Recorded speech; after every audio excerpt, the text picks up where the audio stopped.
Good morning. Good morning, everyone. How's everybody doing today? It's fabulous. All right. We're getting ready for the high holiday season. Yeah.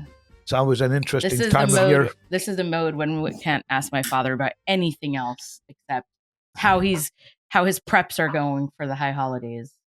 Not good this year. No? I have nothing to say. I have nothing to say. You should listen to our podcast. Go back to previous episodes. It's too bad the world is just so boring with nothing going on. You can't talk politics because if you start getting into politics, you're going to upset people. So we've always stayed away from politics. Yeah. We talk about other current events. Yeah, we will. But speaking of nothing going on or something going on, Kylea had something very exciting going on. I'm telling you, last night. Yeah. This podcast gets us invited to so many interesting places. Yeah, exactly. Like the local, No, last night I went to a soiree, for Tablet magazine. Wow. Yeah. Tablet. What is a soiree? So like a party with no seats, maybe? I don't know, because there were no seats. You just stood the whole time. Okay. But it was. Is there food? I think that actually that is actually the translation. I think that actually is the translation is party with no seats. Yeah. I think that is what a soiree is actually. I don't know. There was food, but I cannot eat food if I don't have a chair and a table. It's not possible. I don't know. People were standing around eating. It's not really a Jewish thing. Falafel, I couldn't do it. A Jewish thing is to sit and to eat. Yeah, I did Gentiles like to stand with fingered sandwiches. But there were famous people there. And the best part of the whole evening was that quite a few people recognized me and knew about one of the podcasts. Right? Since you're a multi-podcaster. Yes. So that was nice. Who was there? Any names that we know? So I don't know if you'll know, but do you know Rachel Bloom from Crazy Ex-Girlfriend, the actress? Mm-hmm. No. Wow, this is not her crowd. But she was there. Lisa Edelstein, the actress, from House. Oh, that sounds... House I've heard of. Yeah, she's really familiar. famous. Okay. When you Google her, you'll totally recognize her. She walked in wearing a huge mug and David and a hostage necklace, which was just nice. So I talked to her for a while about Hollywood and what it's like being so openly Zionist in Hollywood. And she made a point that it's hard to tell if she's not getting major roles anymore because she's 59 and they don't write roles for 59-year-old women or because of her Zionism. Right. But she is on a new show. That's what's that called? We were talking about it in our chat. It's like a cartoon on Netflix that's about a Jewish family. She's in that, whatever, I forgot what it's called, but she's in that. But whatever, it was fun just chatting with people. And there were a lot of journalists there. And everybody's just really concerned about the state of affairs for the Jewish people right now. Yeah. A lot of concern. Was there food on sticks? No. There? I would have been able to eat those. It was kosher Yeah, event? they had it. It was a kosher event. Yeah. Oh. But I couldn't eat anyway. Now, can I just say a very quick story that has nothing to do with anything except myself? Okay. You didn't even want to ask why I asked about the food on sticks? Yeah, why? Because it's a famous Curb Your Enthusiasm episode. Oh where, my God. Where Larry's got the stick at the party and he accidentally stabs Ben Stiller in the eye with it because he's carrying it around the party all night and doesn't know what to do with it. I forgot about that. You're right. Yes. No, I wish they had food on a stick because that you can eat while standing. You can't take a plate and eat a shawarma or a falafel. Well, I just couldn't do it. Anyway, I said I wasn't hungry, even though I was literally starving the whole party. But anyway, when I got there, it's a really quick story. The party was in the Hollywood Las Feliz hills, right on the border. And all the way up, you drive these little tiny roads. Anyway, I'm looking for parking, finally find a parking spot that's I don't know, a 4-minute walk from the house. And I park my car and right outside my car is a coyote just standing there. No. And I'm like, what am I supposed to do right now? I need to get out of my car, but this coyote is just standing there. So then I was like, never mind, I'm just going to go home. I drove an hour and 15 minutes to get there. And I'm like, I'm not getting out of my car. So then I was like, Kylea, stop it. Don't be an idiot. You're not going home. So I honked my horn and then it kind of ran off. Okay. But now I was scared because it wasn't far away. So I got out. I put on Commentary Magazine podcast on full blast on my phone. because I wanted to have noise. So anyway, so I'm like walking fast, and this farkakta coyote starts following me. No. Yes. So I was so scared, and I didn't want to run because I always was told that dogs run after you, but it's not really a dog. I don't know what it is. So I was petrified. Anyway, I get to the house. No one else is on the street? No one else is around. I was petrified. I get to the house. I go inside. I didn't even knock. I just like ran inside, closed the door quickly. And I'm like, there's a coyote outside. She's like, yeah, there are lots of coyotes around here. I'm like, aren't you scared? She's like, no. Who's she? The person the whose host. house it was. I was like shaking. Anyway, when it was time to leave, it was dark.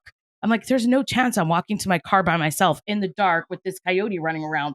And then she's like, nah, they're gone by now. If you saw it, it was already 2 hours later. So I go to my car. Guess what? Standing there, coyote in the dark. I'm like, Hashem, what do you want from my life? It was terrible. There's a reason your plan fails. You probably aren't even aware why. Why? That the coyote mating call sounds eerily like John Podhoritz's voice. And so he was actually attracted to the commentary podcast. He was waiting for you. It was like your date. What Jay is saying is had you been there 2 more minutes, he would have asked you out. Oh my God. Absolutely. Anyway, as you could tell, I'm very traumatized from this story. So you immediately drove to La Gondola. No, I called Baruch as I was walking to the car. I'm like, can you just talk to me the whole time I'm walking to the car? Because I'm really scared. He was like, what? Anyway, so that was my evening. But, But did it come up with any ideas of how to save the Jewish people?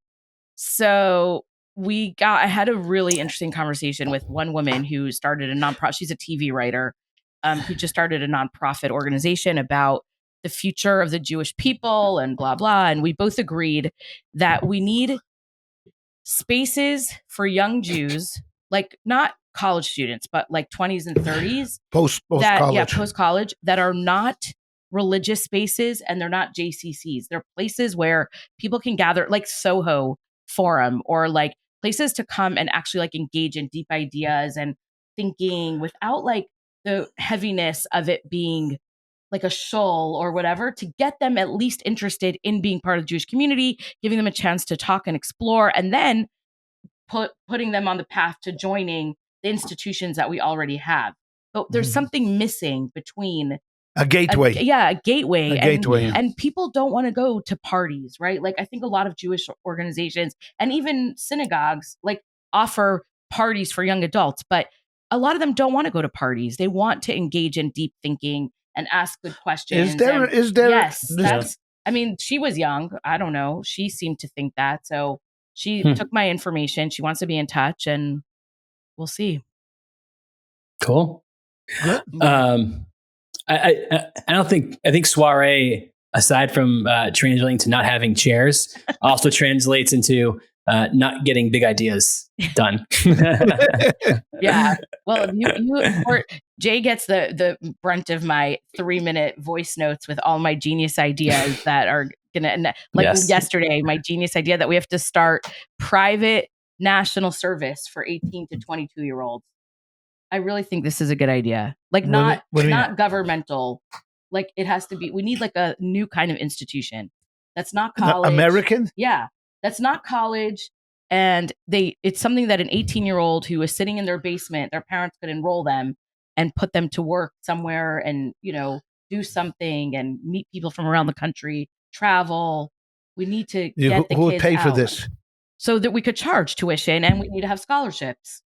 But we have to get the kids out of their basements. I mean, I'm not that people have basements, but you know what I mean? Out of their rooms. Out of their rooms. And off Discord and out of their situation. So anyway, I'll send you further voice notes with more ideas related to that. That's great. I look forward to those. So that's actually not a bad transition to the topic today. So I'm assuming that everyone with access to podcasts has heard about the tragic assassination of Charlie Kirk. Right. And so I don't know if you guys want to say anything about that, but I will say that I had a conversation with my dad. I was literally sitting at the bus stop picking up my daughter when I was just scrolling through Twitter, and I saw what happened. And so by the time she'd gotten off the bus, she'd already heard about it. And I just had a sort of a teaching moment with her and just explained to her that no matter what anybody says, and I don't know what kids are going to be talking about the next day in school, because obviously that was, Charlie's big thing. But I said, it's never acceptable to use violence against somebody who's expressing their ideas. No matter how much you dislike the ideas, it's never acceptable under any circumstances. So I said, you might be hearing people in school tomorrow talking about, how great it is that this bad person, this fascist or whatever they might call him, was shot is, but anyone who's saying that, stay away from those people, because they're not going to bring anything of value to your life. Mm-hmm. Yeah. Yeah. I mean, I could just say, and then I'll let you say what you want to say, but he was actually at Cal State Long Beach just last semester for one of his stops. And I went to hear him speak. I wasn't in the front. I was sort of like, in the back, kind of watching the crowd. He had a huge attendance, and a lot of Jewish students went.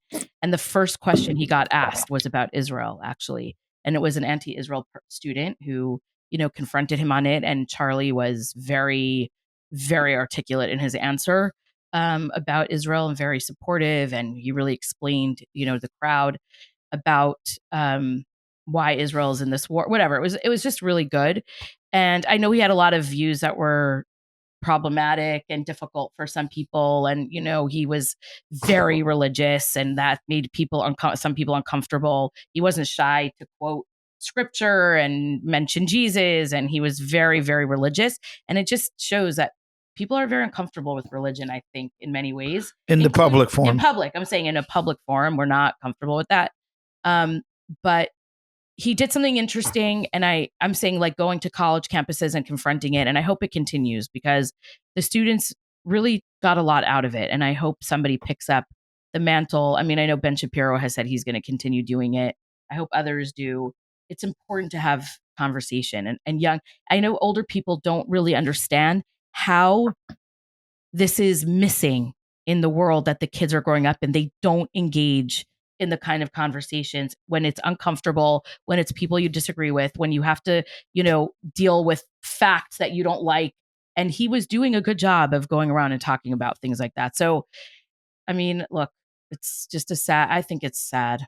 And then we should talk about his Shabbos thing, which will transition into our topic. But I don't know if you want to say anything, Todd, about I don't really have much to add here. Yeah. He was not my demographic. Right. He was a generation or two younger. Did you know who he was? I know who he was, and I've seen him on college campuses, and I was always appreciated his strong support for Israel.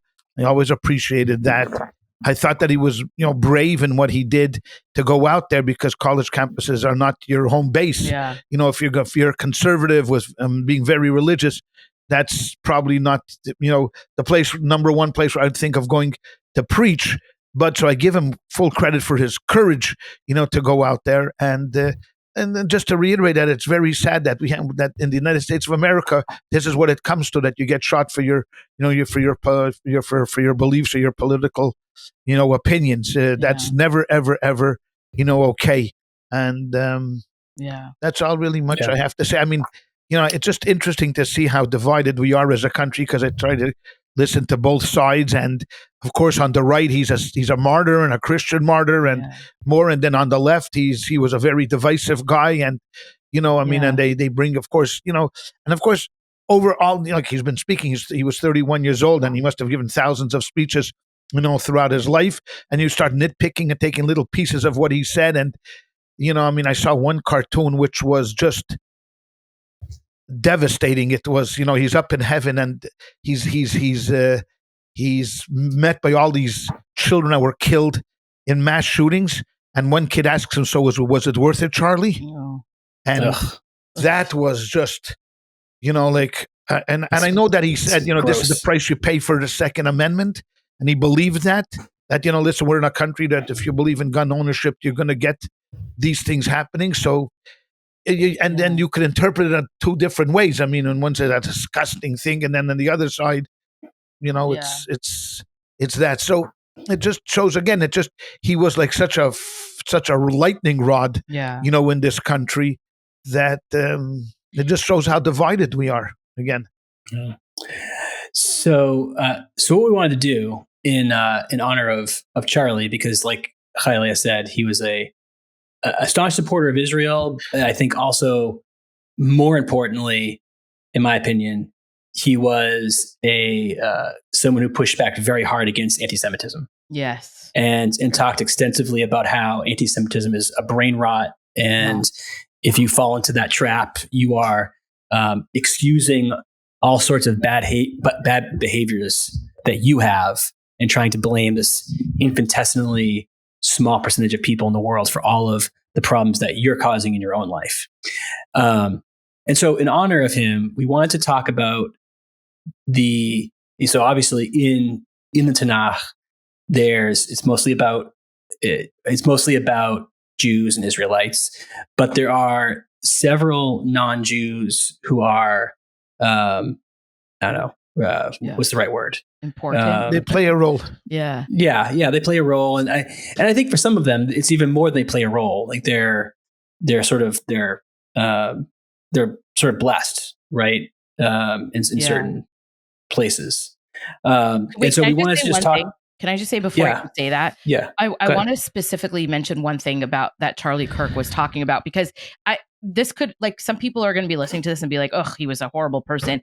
We're not trying to say that we agree with everything he said, but there was one specific thing aside from Israel and anti-Semitism, which is very important. But the last book he wrote, which has not been published yet, was specifically about Shabbat. It was about the Sabbath and about the importance of setting aside a day to just sanctify God and the world. And he was a very, very big proponent of putting away your phone and just being with your family and having dinner. And the book was dedicated to Dennis Prager, who was his, one of his mentors. And Dennis was a very big advocate for Shabbat also. And so I think that's where our conversation started about this, that, sometimes good things come from even people you don't expect it to come from. So like, you can hate Charlie's, political ideas, but the fact is that this past Shabbat, I saw dozens of posts on Twitter of people writing like, I'm Jewish and I'm keeping Shabbat this week because, I read up about what Charlie was saying. So that's really where this is coming from. That even an idea like Shabbat that is so foundational to who we are as a Jewish people, we also sometimes need a reminder from somebody outside of our community to tell us, hey, like this is important and take it seriously. So sorry, now continue. No. So I guess in honor of Charlie, we want to have an episode specifically about the non-Jews in the scriptures. Who supported important things for Jews, and that the Tanakh, obviously, like I said, is primarily about Jews and Israelites. Yeah. But non-Jews play at various times play important roles in our history, and they're not excluded from the book because they're not Jews. Yeah. So, do you have any ideas, Rabbi? Well, So where do you want to start? So Judaism starts really with Abraham. Right. So anybody prior to Abraham, you can include that into, non-Jews. I mean, Adam and Eve and their sons, Noah. You have, but I think that the first non-Jew that plays a pivotal role is Eliezer, Abraham's servant. Yeah. He's certainly a non-Jew. The Medrash tells us that he had a daughter and wanted Abraham to marry Isaac off to his daughter, but Abraham said, "I'm sorry, you know what? You're just not from the clan, so it's not going to happen." But because doesn't mean that because you're not from the clan, you can't play a pivotal role in what I'm doing. And what Abraham was doing was spreading the word of God throughout the entire world. And Eliezer was like a second in command in his house. And when he had to go fight to rescue his brother-in-law, Lot, he took Eliezer as part of the combatants, and Eliezer fought with him, and they were victorious. And it just showed how great and dedicated Eliezer was to Abraham's mission. And then finally, when Abraham at the end of his days decides that Isaac is time to marry him off, he entrusts this very special mission to Eliezer, to his non-Jewish servant. And he tells him that, I want you to go back to the place of where my birth was and find a good girl for my son Isaac, a proper shidduch. And Eliezer, the Torah goes into great length into telling us about the journey and how he got there and what he did and what was he thinking while he was waiting for this girl and how he was going to pick out this girl. And we see a great faith that Eliezer had, because he relied completely on God. I mean, how are you going to know if she's a good girl or not? I mean, you're going to meet a girl. I mean, in an hour, you're going to know if she's a worthy candidate to marry Isaac, who was going to inherit not only the materialistic, possessions of Abraham, but literally the destiny of the entire Jewish people is resting on this girl. So he makes up in his mind that, number one, she's got to be a kind girl, because that was his criteria. Where if I go down and I ask her to drink, share from her pitcher of water, and she does that, and she also feeds my camels, I know that she's okay. And that's what happened with Rebecca. So Eliezer plays a very important role in Abraham's mission. Also, Abraham sends him to Sodom. Before Abraham, goes and starts praying for Sodom, he sends him to Sodom to find out really what Sodom is all like. And he has, the Talmud tells us crazy stories of what happened to him while he was there. And he comes back and reports back to Abraham. So here's a man that was not a Jew, but was completely dedicated to the cause and to the mission of what Abraham, and he was always Eved Avram Anochi. There's a famous statement that he makes to Laban and to Bethuel, the father. He says, "I am the servant of Abraham." That became kind of a clarion call for the Jewish people. Eved Avram Anochi, I am a servant of Abraham, and that's always been our motto, that we follow Abraham's path. That Abraham was a man of kindness, of hospitality, of goodness, of caring, of faith, and that was Eliezer. And I think you got to give him a lot of kudos. And Abraham was alone in the world; he didn't have much support, and here was a man that stood shoulder to shoulder with him, even though that he himself was not Jewish. Interesting. Yeah, I didn't think of him. That's a good. I didn't think of him either. I didn't even think of him. Yeah. That's why we have you on the podcast. Oh, thank you. Thank you. I thought it was for my looks. Yeah, I guess not. That's true. I guess you've eurned another invitation back. Yeah. He's one. A good one. He's one. So how about, do we want to talk about Jethro? Jethro is another one. Yeah. But Jethro is a little bit different. Jethro exudes right away. He exudes this idea of hospitality. Because when Moses is at the well and helps the daughters, Jethro is already, according to the Medrash, and again, this is according to the oral tradition, is already on the outs with the Midianites. Oh. He's already on the outs. That's why his daughters have to wait till all of the shepherds leave. In order, that's why Moses helps them.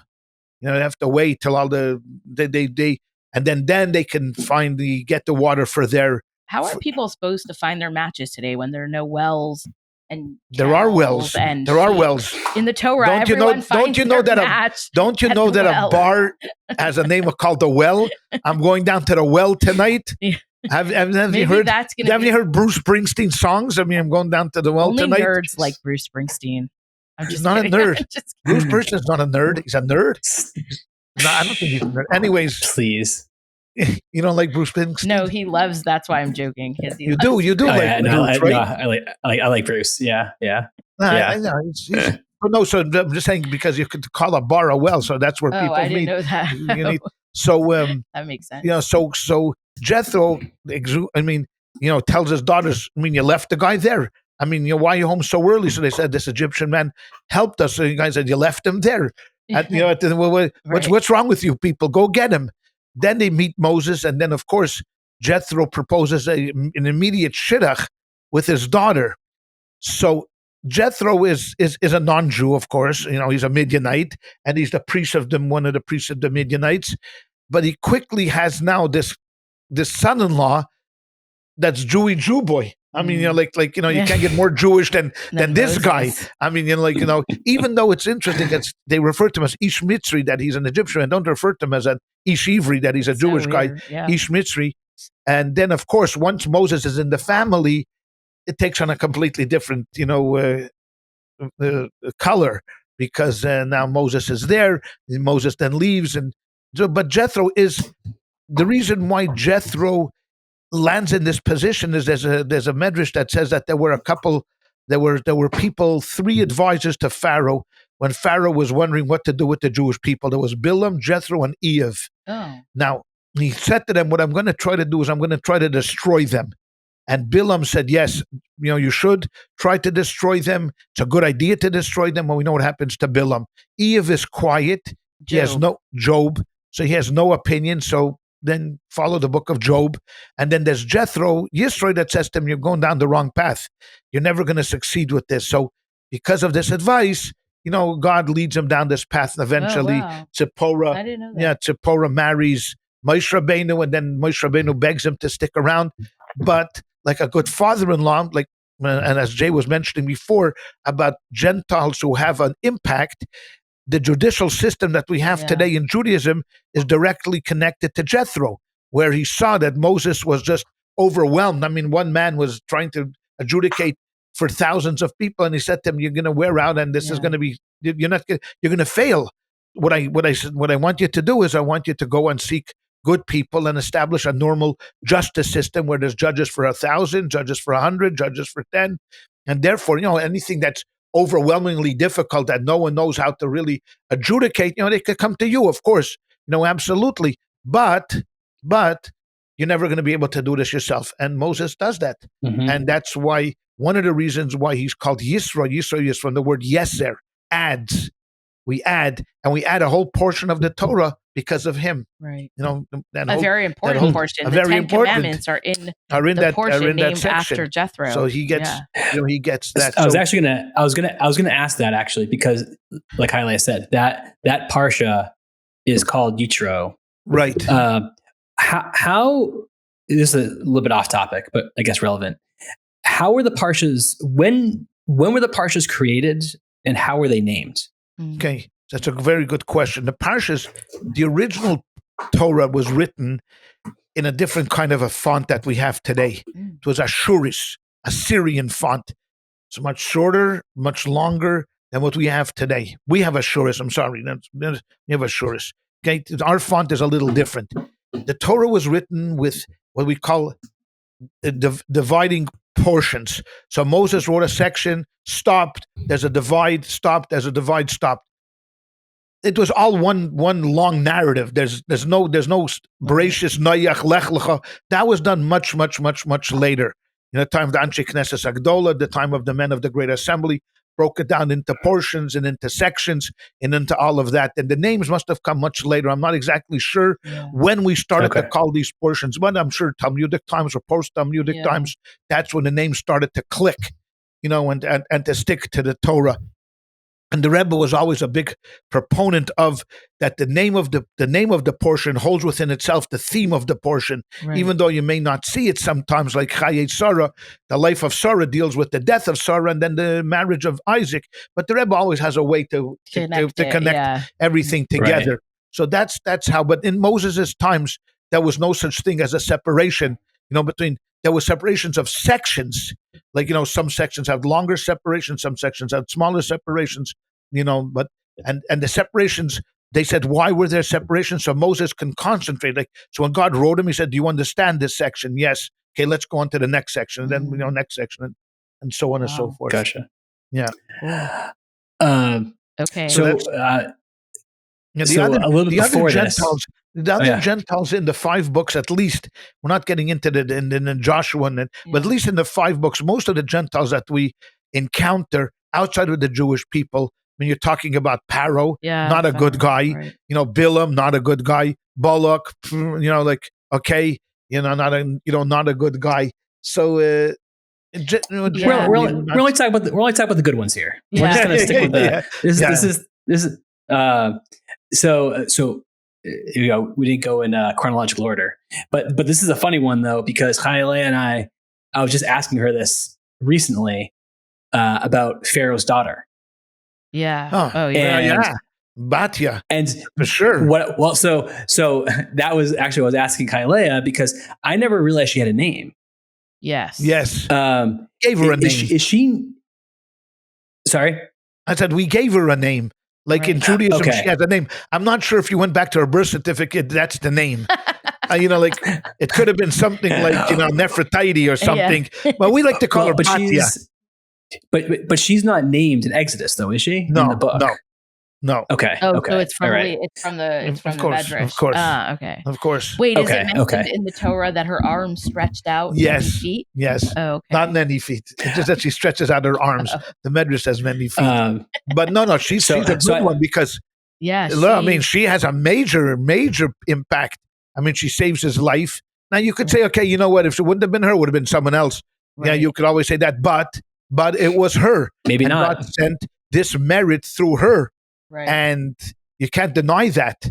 You can't deny that she played a very, very important role, raised him, in the palace, allowed his mother to come and nurse him, and then Yocheved gave back, to the palace. So she plays an incredible role, convincing her father not to kill this baby. Right. I mean, because everyone knew that he was a Hebrew. Right. And she knew that he was a Hebrew. He was circumcised, so he was a Hebrew.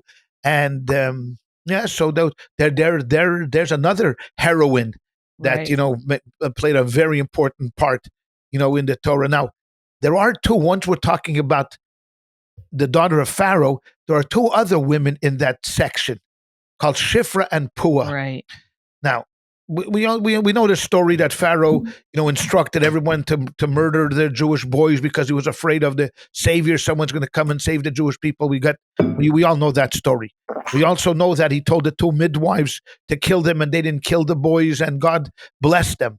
Now, 89.9% of all commentators claim that Shifra and Puah were Yocheved and Miriam, were the mother and the sister of Moses, and which makes perfect sense. They're already tzidkanias, they're already righteous, and in the Torah we've talked about many times. There's no just a simple righteous person. Right. You're either a superhero, superwoman, or you're like a devil. I mean, there's no middle person like an accountant that goes to work every day, comes home 5 o'clock, kicks his shoes off, just reads the paper and goes to bed. I mean, he wakes up, goes to work. There's no such thing in the Bible. You're either Pinchas, who saves the world, or you're the leader of the tribe of Simon, which is the Korach. Again, you're the worst of the people. Okay. But Abarbanel, who was a serious commentator on the Torah, and others like him, but primarily Abarbanel, argue that it was not Shifra, it was not Yocheved and Miriam, but these were two Egyptian midwives. And think about, and then I'm very drawn to that, because think about the ramifications of what that means. He argues that there's no way Pharaoh was telling Moses, his mother and sister, to kill the Jewish boys. Right. I mean, it doesn't make any sense whatsoever. I mean, are you crazy? I mean, Yocheved is going to kill a Jewish boy. I mean, the mother of Moses is going to kill a... Right. So it doesn't make any sense. This was Shifra and Puah, two Egyptian midwives that Pharaoh believed that they would follow his instructions. And what did they do? They didn't. They under who knows? I mean, this guy was a madman. Right. I mean, you're talking about a Stalin. You're talking about a Mao here. You're not talking about a normal person. He could have had them killed immediately. But yet they did what was right. And the Abarbanel writes that these were the first instances that we have where truth spoke to power. Where these women said, "This is something we will not do." Now they dressed it up in what do you want us to do? The Jewish women give birth before we show up. They're knowledgeable in this, but Pharaoh knew that that this is just a make-up hokey pokey story. So here are two obscure people in the Bible that you would not even know that who they were, and they stand up to this incredible test. And I would put them in the Hall of Fame, just for that, for willing to stand up for what's right, even whether they like the Jews or they didn't like the Jews. Leave it to the forget women. it. Always leave it to the women. To the women to this reminds me. They remind me of the righteous people during the Holocaust that were willing to sacrifice themselves for something that knew that was right. Now, I don't know how many righteous Gentiles were what we call philo Jews or philo, Semites that they loved the Jews. I'm not sure. I have to interview them, but they did something they knew that was right. That do something courageous.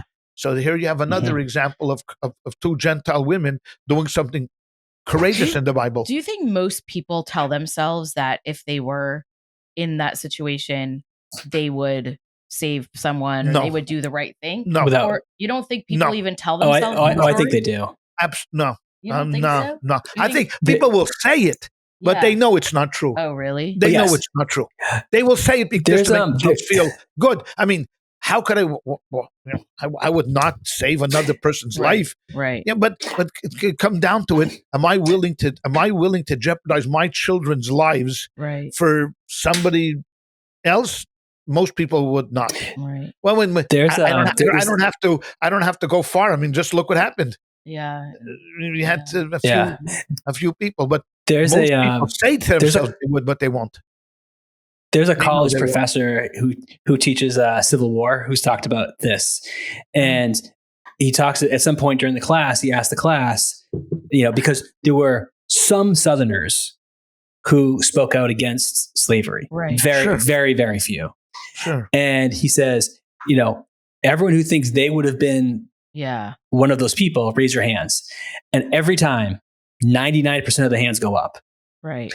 And he basically has a discussion with him about that you're deluding yourselves if you believe that. Yeah, of course. I mean, and he starts to talk about all the social forces behind what was going on at the time. And he says, it's very easy, like you were saying, Rabbi, it's very easy to sit theoretically where you're sitting today and be able to pass moral judgments on people who aren't living those lives.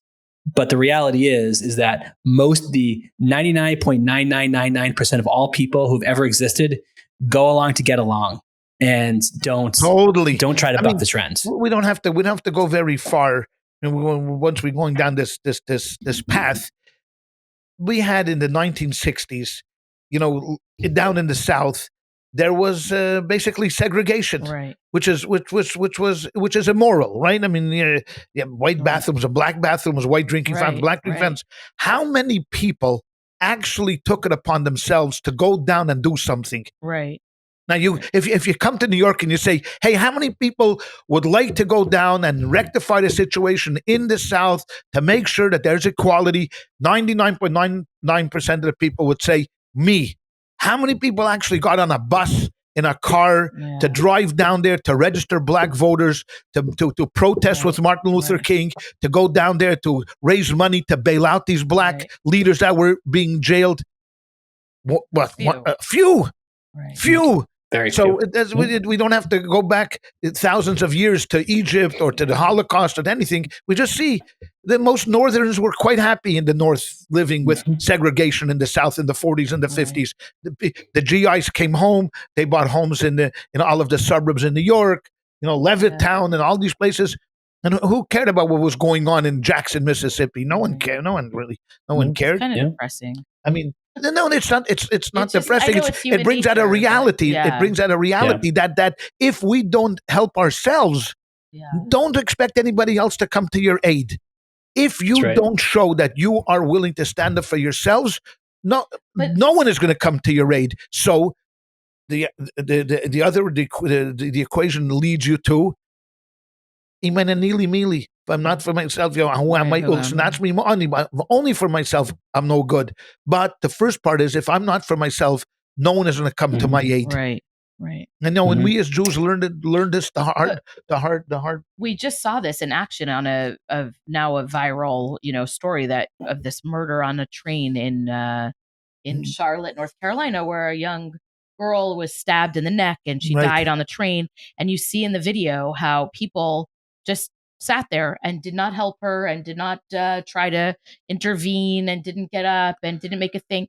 And I think to myself, and I was like ranting about this for a week, but like, how could a society sustain itself when we're not going to help each other, if everyone's just going to be bystanders and not step in. I mean, I want to live in a place where I can trust that my boys take the train every day in New York. I want to believe that if God forbid something happened, people on the train would step in and help my kids. That's a high trust society. And that's the kind of place that we need to be. And it's impossible to live when you don't have that feeling. You don't have How it here. How can you live? You don't have it here. It's terrible. You don't have it here. We have cases over and over and over again. I know. That people are just people believe, number one, when you have this deranged person with a knife that's stabbing somebody, you're not going to be the person that's going to stand up because he may stab you. So it's for self-preservation. Sit there and just don't say anything. Don't do anything. Don't make a tumult and all of that stuff. And that's how it's a rot. I'm sorry. It's a rot in our. It's not a good thing. I mean, it's not a good thing. It's a terrible thing. It's not a good thing. And I'm not trying to point fingers at men in any way, but men on a. How many times have we seen video footage now where literally people just stand around and watch people get hurt and beaten up or worse, murdered, and men are standing there. It's like, where's your manlyhood? Get up and do something. You're together. You're not alone. There's a lot of people standing around. Intervene. And everybody just looks away or takes out their phone to start filming it. It's just a sickness. Sorry, I don't know why. No, it is a sickness. But it's been like this. And you know who knew this better than anybody? And cashed in on this weakness? Adolf Hitler. Right. Adolf Hitler realized with his band of goons that if you just make it so terrifying to do anything out of line, you're a dead person. Everybody, you don't have to kill 10 million Germans. All you need to do is just arrest 5,000.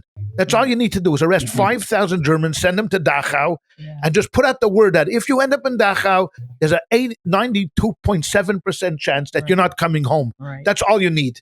That's all you need. That's it. That's what you do, because they all knew that by instituting terror and violence, everybody's going to keep quiet.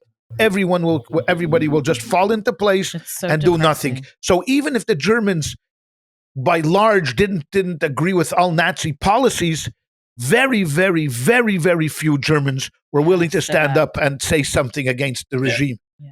That's what it is, and it's the same thing is here. I mean, if you just, you just put this idea that self-preservation above everything else, then why do I want to get involved? Do I know this person? Do I care about this person? What is it? Am I gonna miss lunch because this girl from Ukraine got killed?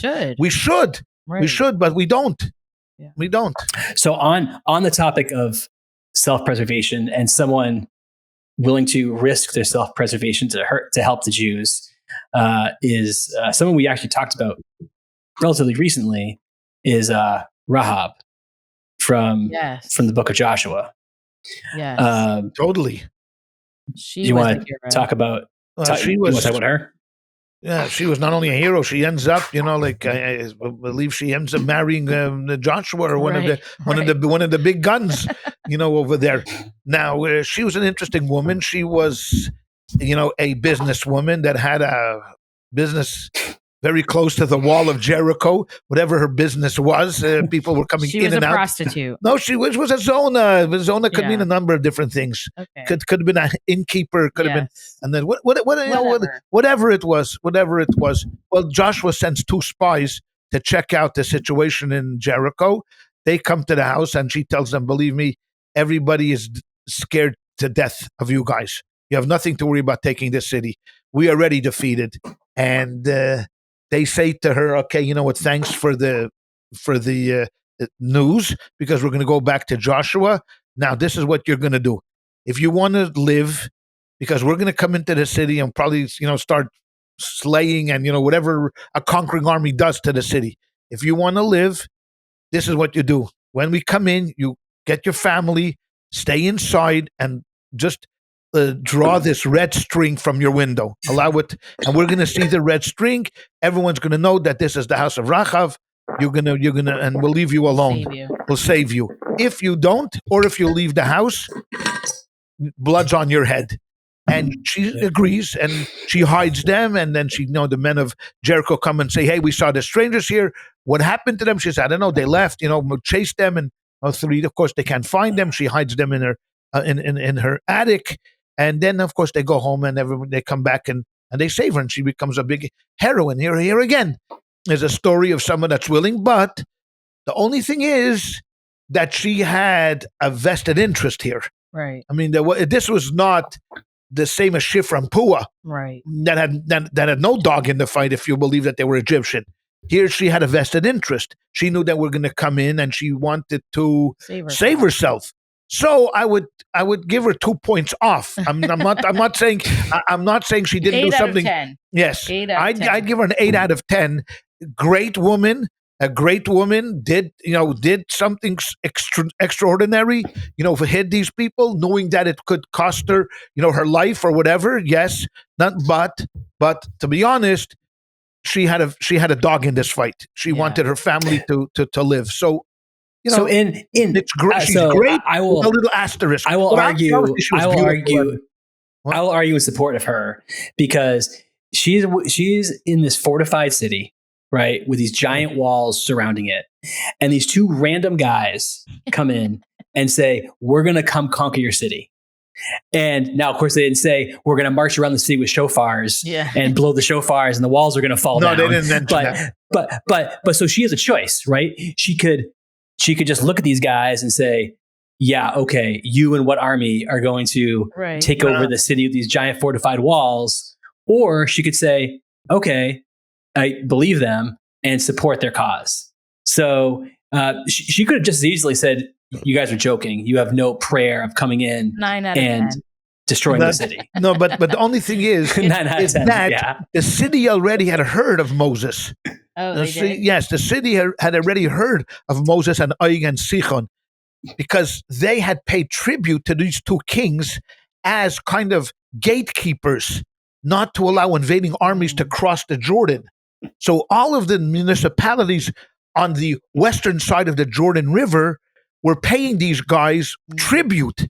Og and Sichon were two powerful kings. So the word already was out that something very strange is happening, that this guy Moses came in and wiped out, without losing anybody, wiped out Sichon, wiped out Og, wiped out Midian. I mean, it took down 3, armies, and now they're just outside of our gates. So it wasn't as if these are two guys randomly coming from nowhere, like, okay, we're from Luxembourg and we're going to kind of declare war on you. This is already the Israeli army, and the F-35s are already circling. Do you think the Jericho times were like the genocidal Jews? Absolutely. Are you kidding? Sure. Are you kidding? They already started that already, beforehand, when the Jews fought with, Amalek, and the Jews fought, throughout all those battles. Famine. But there's famine in Jericho. Yes, exactly. So I know what Jay is proposing, and I agree with him to a certain degree that she was a heroine. I'm not taking away that title from her. She is a heroine, and she goes down as a great, one of the greats. But again, there's like, it's like Barry Bonds. He has the most home runs. He is one of the greatest baseball players. No one could take that away from him. But he used steroids. He had a little help along the way. Rahab is great. She's a Hall of Famer. I put Barry in the Hall of Fame too. She's a Hall of Famer, with a little asterisk to say that she had a little vested interest in this. True. That all right, fair enough. Because she tells them that the town is that their hearts have melted. I mean, that's how they knew. When they came back to Joshua, they told Joshua, this is gonna, if we follow God's plan, this is going to be an easy victory for us. It's not going to be tough. But she's a good one. Yes. So even in the Tanakh, there is a non-Jew with a book named after her, and that's the book of Ruth. Well, I mentioned Ruth, but my father said no, she's a Jew. I didn't say I don't know she's a Jew. I know, but her claim to fame is really her conversion, right? Which is great. Which fits to what we're talking about, because we're talking about non-Jews that have brought a sense of not a sense of urgency, but change, of change. Within Ruth definitely brought change. I mean, because everything that she says to her mother, the Talmud goes into great detail. I mean, learns out so many different lessons from Ruth's speech to her mother-in-law. Where I go, where you go, I go. Where you sleep, I sleep. All of these things. And I mean, there's nothing to talk about. I mean, Ruth this is like Babe Ruth. I mean, what are you going to say? I mean, the man was the greatest. He was the GOAT. She, in a way, is the GOAT because she comes from a very wealthy family. She marries as a Jewish guy. He dies on her. Yeah. She loses everything. It's poverty. Naomi, her mother-in-law, is going back to back home, to Judea. She has tells her to go home and tells her to leave.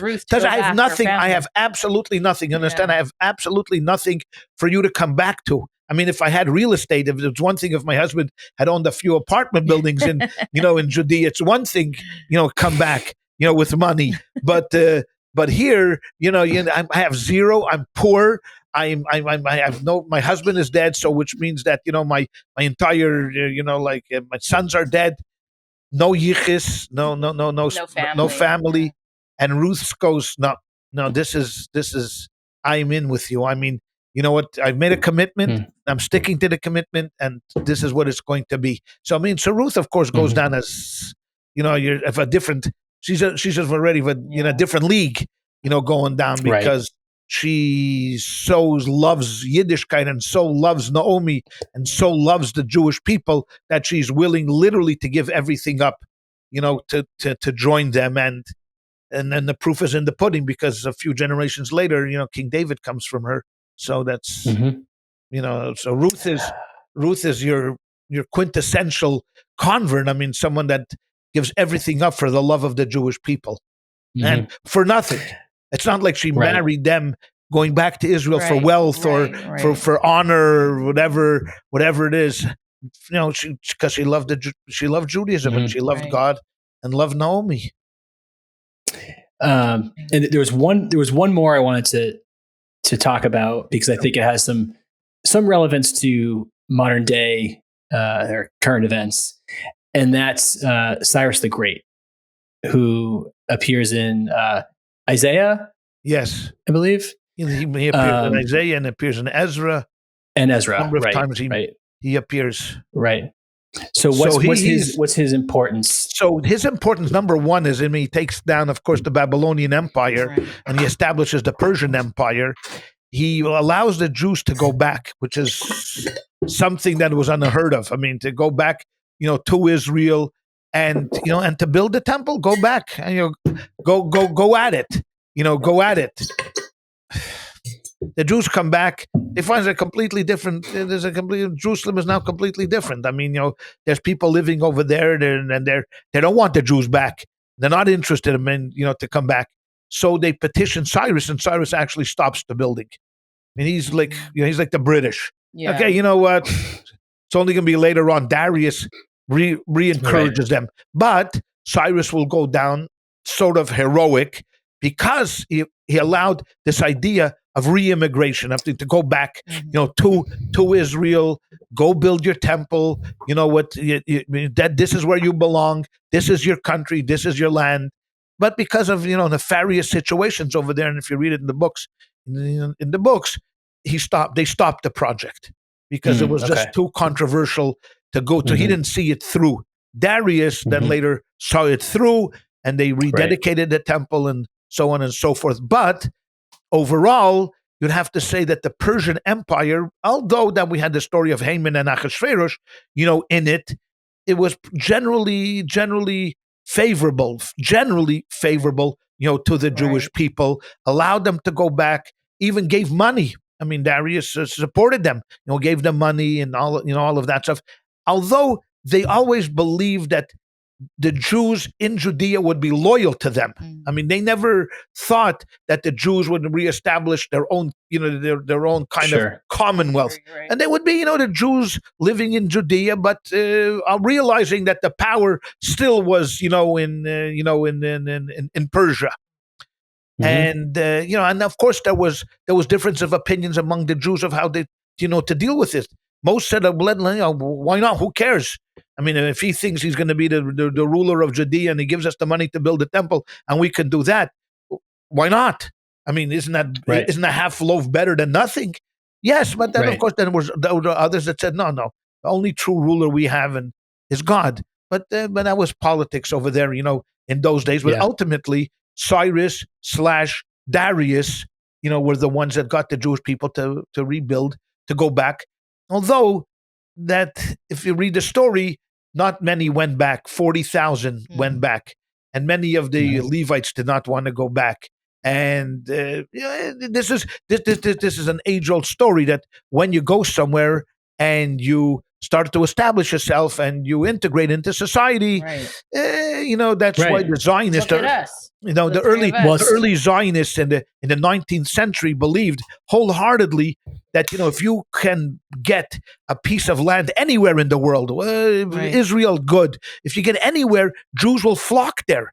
And we saw that from 1880 to 1920, in those 40-year period where there was a few aliyahs to Israel and the opening of the borders in the United States, for every Jew that went to Palestine, 10 came to America.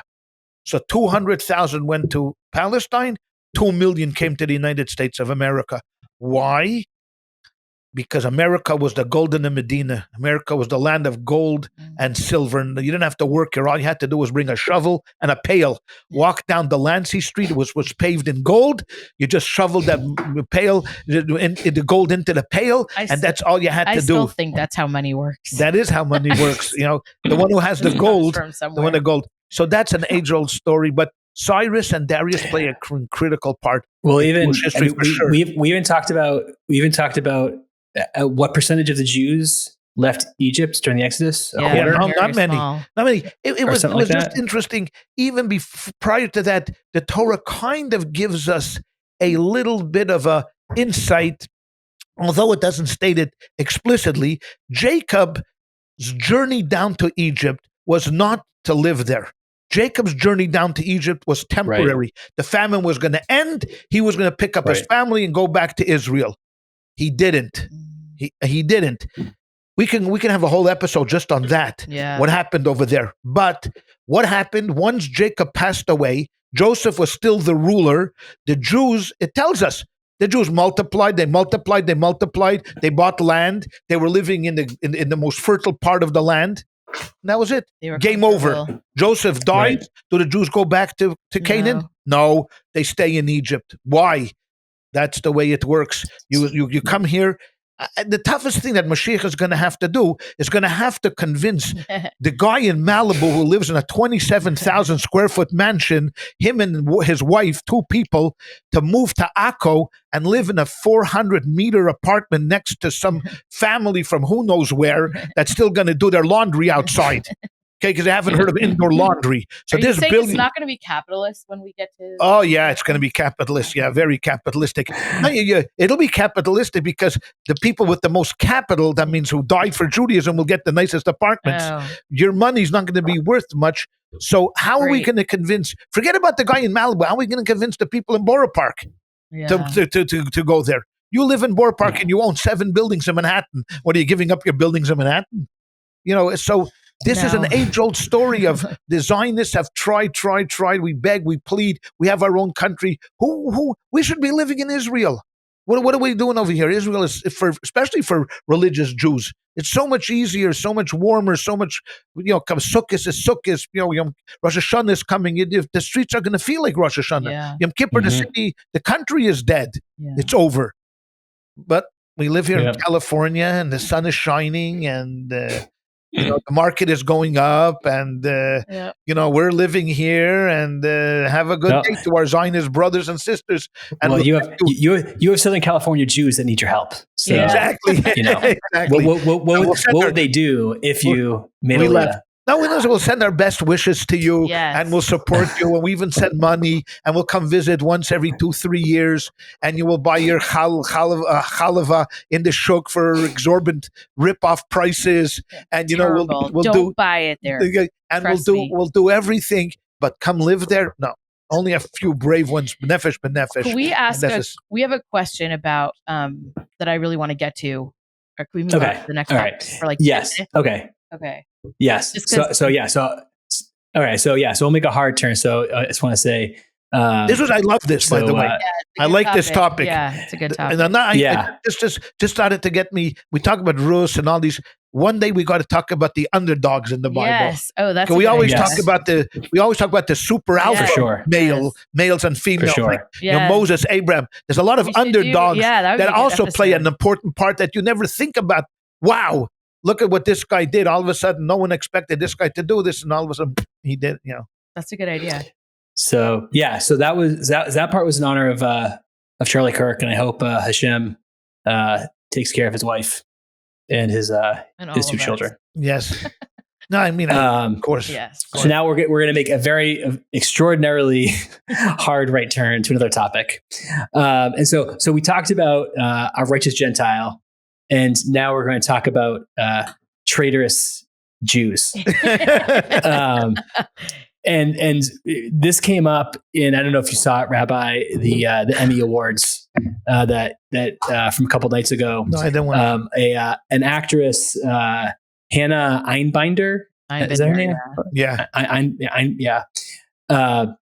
So she had a lot to say about her opinions of Israel. And in her acceptance speech, she specifically, said "Free Palestine," right. And then later on, she started making some extraordinarily ignorant comments about her opinions of the situation, and has called herself. A bit of an interview. Yeah. She was trying to bifurcate between Jews and the state of Israel. I mean, she's explicitly called herself, in what I've seen in postings, an anti-Zionist. Yeah, she does. And she has pictures apparently of saying, here's my contribution to being Jewish. And she shows like a bunch of pickles that she made or some, nonsense. Yeah. So the question that we had was, how do we kick her out? What's the process for getting rid of someone like this Jews? Comes along? I'm always reminded of the graffiti on the subway wall. You see, because a lot of truth is scratched on the subway wall. If you just sit there and go through the New York subway system, much truth. And on one subway wall, it's written like this: "God is dead," signed Nietzsche. Right underneath it, Nietzsche is dead, signed God. Mm-hmm. This was this always reminds me of these. I don't even know who she is, and no one will know who she is in a year from now. Believe me, in 1 year from now, if you ask who this Imbinder, Schlimbinder, Slumbinder, Slumberjack, I don't know who, what, when, and where, who she is, what she said, no one will remember what she said. She's an example of the most timid. What the opposite of courageous is well, what do we say? Coward. Coward. Coward. Yeah. To come up there to speak to a crowd that she knows that she's playing to, that she's going to get some points. This. It means, to me, it means nothing. It's worthless. The time that we spend dealing with her is just. I'm sorry, a waste of time that we have to even mention her here in this podcast. How do we get rid of people? Is there I think the deeper question is, I'll tell you, if we were united Jewish people, if we were united, we would boot her out. Right. We would say, you know what? Is there a mechanism for somebody who's so egregiously hurting the Jewish people, right? And I don't. Maybe she's not the perfect example because she's. Look. We've had a guy for the last 60 years. Noam Chomsky has been an enemy of the Jewish people. Say that. Yes. Okay, he's been an enemy of the Jewish people. A great example. Okay, 60 years he's been at it since the Vietnam War. He's been an anti-Israel, anti-this. What have we done to Noam Chomsky? We would do anything to him. I used to live in Lexington. He lived in Lexington. I knew where he lived. A few times I drove by his house just to look in and see what's going on. If there was a mezuzah, I was just curious. What are you going to do? I don't remember. But I have a tweet in my drafts that I really want to tweet, but I don't know if I will. And I wrote, if these were the last Jews on earth, I wouldn't count them in a minion. And I have a list. Max Blumenthal, Glenn Greenwald, Hannah Einbinder, Aaron Mate, Norm Finkelstein, Noam Chomsky, the idiot from the Oscars last year, I forgot his name, and olive naturi carbon. Oh, yeah. There you go. How do we get rid of? But like, you can't. Is there a way for us to say as a Jew? So what is chayrim? What is so excommunication? There is a concept of excommunication. Now it works best in a small community when people are all united. Right. So there's this concept that if the Maimonides writes, there's 24 things that you can do to people to put you in chayrim. Disregard the local authorities, sell non-kosher meat as kosher meat, curse God. And he gives a list of 24 different things. I would include anti-Zionism today in one of those things. Now, it works well in a small community where everyone is dependent upon each other and says, hey, you know what, look, first of all, we'll give you a nazifa. First of all, we'll give you a dressing down. You're a bad person and you did something wrong, and we're going to scold you to make you right. And you go up there and in front of the congregation, I'm so sorry, I didn't realize it, I made a bad mistake. Okay, you're back in. If you continue to hold the disposition, or if you do something more egregious, then of course we take it to the next level. We excommunicate you. We kick you out of the community. No one could have anything to do with you. You were not included to the minyan. No one talks to you. Et cetera, et cetera, et cetera. You can't come to shul. You should, So that has to be something egregious, and that could last for one day. Okay. The chayrim could last for one day, it could last for 7 days, it could last for 30 days, or it could last a lifetime ban. And that how do we do that? How do we do that one? Well, the thing is like this. Unfortunately, what happens is it's been proven that excommunication backfires. Oh, really? Because the most famous excommunication in Jewish history is Spinoza. Right. I mean, everybody knows about Spinoza's chayrim of Spinoza. It really worked well. Oh, it worked so well. I mean, he really was rattled by this. Now, there was another excommunication. There was another excommunication that he saw as a young man. There was another guy, Da Costa, that again, this was in Amsterdam. The Enlightenment was already in full bloom. They were challenging the old tenets of Judaism. And they excommunicated Da Costa by making him lay down on the lintel of the shul, on the threshold, and everybody walking over him. Oh my God. Spinoza saw this and was revolted. I mean, how do you do this to another person? So when the time of Spinoza came about, there's no laying down on the lintel anymore. Right. He's not laying down for anybody. He leaves Amsterdam, moves to The Hague, and then publishes these 2 extraordinary, deep philosophical tracts that has challenged Judaism since their publication. Right. That was our victory. Now, had there been a Chabad rabbi there and a Chabad house in Amsterdam, he would have gone to Spinoza and he would have said, Spinoza, come Friday night for a meal, for a chicken soup, and Spinoza would have seen the ways, the evils of his ways, and the Chabad rabbi would have Simchas Torah, hey Baruch, say L'chaim, don't worry, what do you care about the Bible and about God? Who cares? The story of Abraham happened, the story of Abraham didn't happen, say L'chaim, come on, do a dance, do a jig, come on, don't be so serious. Well, all day you walk around thinking, schminking, if God does exist, what's the difference? Don't worry about it. Just be happy. Maybe Spinoza wouldn't have gone on. Maybe Spinoza wouldn't have written his 2 tracts, and we would never have to challenge again the sanctity and the divinity of the Bible, because he was the first guy who had the chutzpah and the temerity to challenge the divinity of the Bible. Yeah. No one else. He wrote it, of course, anonymously. I mean, it wasn't published under his name, but he was the one. Until today, we're talking about hundreds of years later, we're still quoting Spinoza. That was the number one. So you see how good that did. Right. Number 2, the famous excommunication of Hasidim by the Misnagdim. The Vilner Gaon excommunicated Hasidim. He felt they were a kat, they were a cult, and they were dangerous to Judaism, and he excommunicated them. It worked very well. It worked very well, that excommunication against Hasidim, because the Hasidim ceased to exist. You never heard of Hasidim again, except by the time the Baal Shem Tov died, he had 200,000 Hasidim, and now half of Orthodox Judaism are Hasidim. Yeah. So you're saying it doesn't work. So I would argue now in the case of her, the examples you have are known because they backfired. Right. But I'll bet there are many examples where it works. But when it comes to Noam Chomsky and Hannah Bookbinder, whatever her name is, I'm willing to take that chance. Now you could get 3 rabbis that will write a declaration, of excommunication, and if she comes into your shul, don't give her an aliyah, don't give her kugel to the kiddush, etc., etc. All of that stuff you can do that, but really in America was here. The toughest thing that we can do is this anti-Zionism business. I mean, most rabbis are just going to shrug it off and go, you know what? We have a big problem among our youth, and we have to solve that problem. What's really a problem is the problem of a guna. Yeah. That's a real that's a real problem. We talked about that. No, I'm saying when we were Jay and I when we were talking. That is where the husband refuses to give a divorce, and you want to put him in cherem. Well, many of these guys are Orthodox and live in the community. That could help. Hurts them, yeah. That could help. There is something that could help. You put the pressure on. You don't let them in. But that also needs the cooperation of everybody. I mean, if there's three shuls that are going to say, "Yeah, I don't buy it," that's not going to work. But there's somewhere I could see a cherem and an excommunication really helping, embarrassing him, embarrassing his family, embarrassing his parents. All of that stuff. There, I could see it working because we're in the Orthodox world. But for someone like this idiot, that's just a useful idiot, has no clue that she's the one that's going to decide to bifurcate Judaism from the land of Israel, which she knows anything about Judaism. She knows nothing about Judaism. 0.0. Yeah. She knows.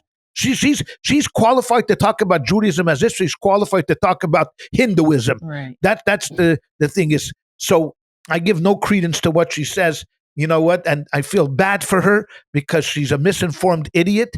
And and they end up becoming very disappointed because they find out that their friends who they're trying to kiss up to hate them all along. Right. We think the people clapping in the crowd like I'm been there. The Hamas would slaughter her in Israel in 2 seconds. They would slaughter her. The best part of the whole story is that I don't know if it was Al Jazeera or one of the other.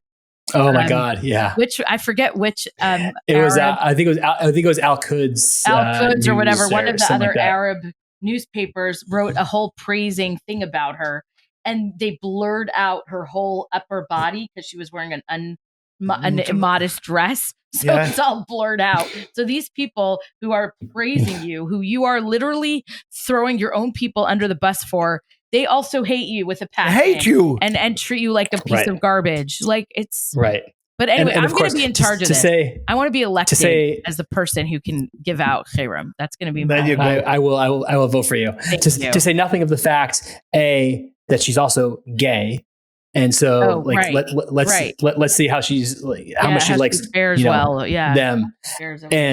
And the other thing is, we could talk about this all day. Yeah. That she's wearing that disgusting red hand. Oh, it's disgusting.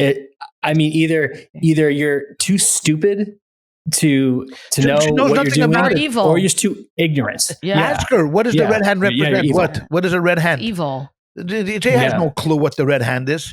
No. Yeah. I mean, on that positive note. Yeah. Anyway, so we did very positive, and then we're ending on this note. I can tell you something. On a positive note, even to this, Gamzu Yavor. Yes. We will survive these people also. We've been through a lot worse than Hannah Binders, and then Svindle Bindles, whatever her fakakta name is. Her parents should be ashamed of their education. And the man back from the synagogue that she was bat mitzvah that, they should demand back the money because it was a waste of money and a waste of time. But you know what? We had bigger enemies than her. Israel will survive because we're a chosen people. And we're resilient people, and by large, the vast majority of Jews support Israel. They will continue to support Israel, and Am Yisrael Chai. I mean, wow. Amen. Speech. Is that your speech for? All right, good. That was a good ending. A good ending. So thanks everybody. Thank you. And we'll until next catch up next time.